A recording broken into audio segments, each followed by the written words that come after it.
All right, students, it's been a while, been too long, but we're in the next to last unit, and we're going to cover about resisting apartheid. So I start with Defiance. I'm going to do another short video right after this one.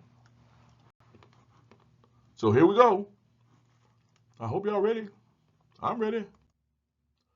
So this is the thing. The African National Congress started out as an indirect action program. So they didn't want to directly defy apartheid for whatever reason. That's maybe why it took them so long to defeat apartheid.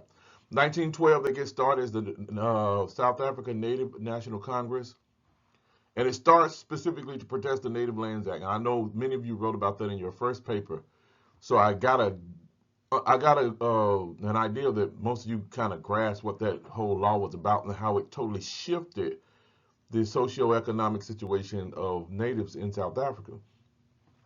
What they did, they filed a protest to Parliament. They even traveled to London, and none of that worked.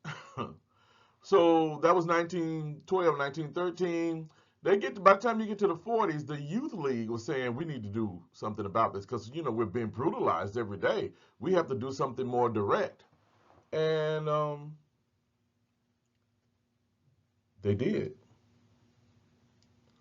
Chief Albert Lutuli, who was the first to lead the ANC in mass action campaigns. Here were the Youth League members: Oliver Tambo, Robert Sobukwe, Walter Sisulu, and Nelson Mandela, Anton Lebede. Now, Nelson Mandela was alive in all of your lives. The other guys died earlier, but they were in the Youth League, but they were in their 30s, like 20s and 30s, because now you're getting down to the 40s and 50s when they just start saying, no, we're not going to do this anymore. So it took a while from the Native National Congress to get to a point where they felt like this, what we're doing is not working. There were people who saw what they're doing was not working, this indirect stuff, filing, protests, meeting with government leaders, that wasn't working. We need to do something to let these people know that the Youth League got involved. And this division between the older members and the younger members is something you see in the civil rights movement. It's something you see in a lot of liberation movements, even the ones we have going on now. The Free Palestine movement, the older people was like, to do slowly, but the younger people like, no, we have to let people know that this is not right now. These are the original members of the 1914 South African Native National Congress. And you got Sol Plaatje, you got others. I don't remember their names right off the top of my head, but you can look them up. I do remember him. John Dube, this one right here in the center sitting. He was the president. That's John Dube. All right. ANC is pushing. Who do we choose as our allies? Who are our allies? The colors were naturally considered black. One drop rule situation from the U.S. Even though colors had a little bit higher status in society than your actual native, they were considered black. The Indians, maybe, because they had different interests. Whites also maybe, because there were some whites who said, yeah, we want to help you, but they didn't want to go so far. Communism was frowned upon so vociferously that, they just said no, even though a lot of people thought they should go with the communists. And the communists still supported the ANC all throughout, but a lot of it was secret support because you didn't want to be identified as combined. Communism was just very unpopular during the days of the Soviet Union. And the last point, an inclusive action developed as did an Africanist faction that wanted to keep the fight within the ranks of Native Africans. So there were some people who said, this is a black people fight, we should fight it. Only natives, we should be the ones fighting it. And there was other people who said, no, why not include these other people who want to help us? Why not? So you had the group come together, but you always had that tension between the two. And we'll see how that ends. So this is Oliver Tambo, and that's Nelson Mandela, a young Nelson Mandela. You see the facial hair. If you see the pictures of Nelson Mandela from the 90s and the early 2000s, he didn't look like that, but you can still see it's the same guy. What did they do? 52 Defiance campaign.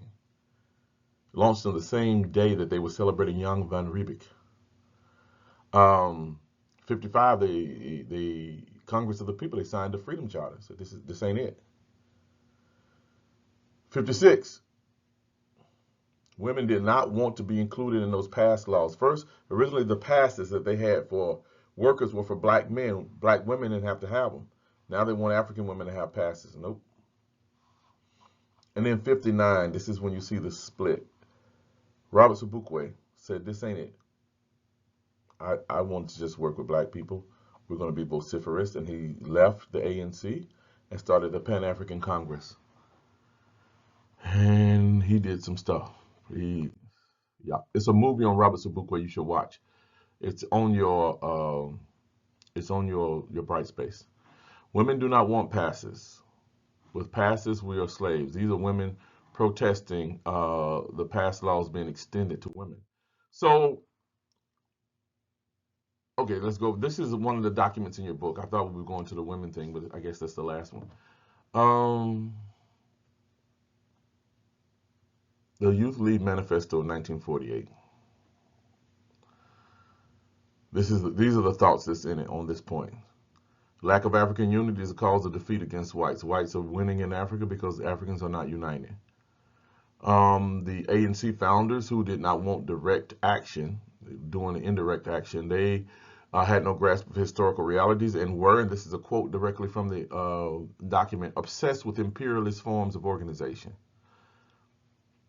And they pushed for forthright exposition of the national liberatory outlook, African nationalism. This is what the Youth League Manifesto is saying. They criticized the founders of it, and I agree with their critiques of the founders of it. The founders of the ANC were men who were educated in white spaces by mission schools, and they had political rights before the Union of South Africa was founded. So they were kind of in la la land. They didn't think that things would get this bad, but it did. They thought, okay, these people are reasonable. We can reason with them. You can't not reason with a person who denies your humanity. You cannot reason with someone who wants to steal from you. That there's no reason there. That's ridiculous to even think so. Um, Fourth point. That ANC Youth League manifesto says Africa is for Africans, but Europeans can stay if they give up domination. This whole idea of Africa for Africans, that's Marcus Garvey. So here's the thing. I want to unite these things. Your book doesn't do it. But Marcus Garvey had his newspaper delivered in Africa, even though the colonial regimes across the continent did not want it.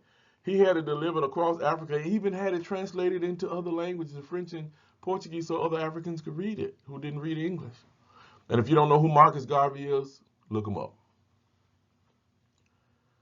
He said that we acknowledge the oppression of others, but we think non-Africans should work for their own with occasionally cooperation with Africans. So, yeah, some people should work together. So we don't hate whites, but we're focused on the destruction of white domination.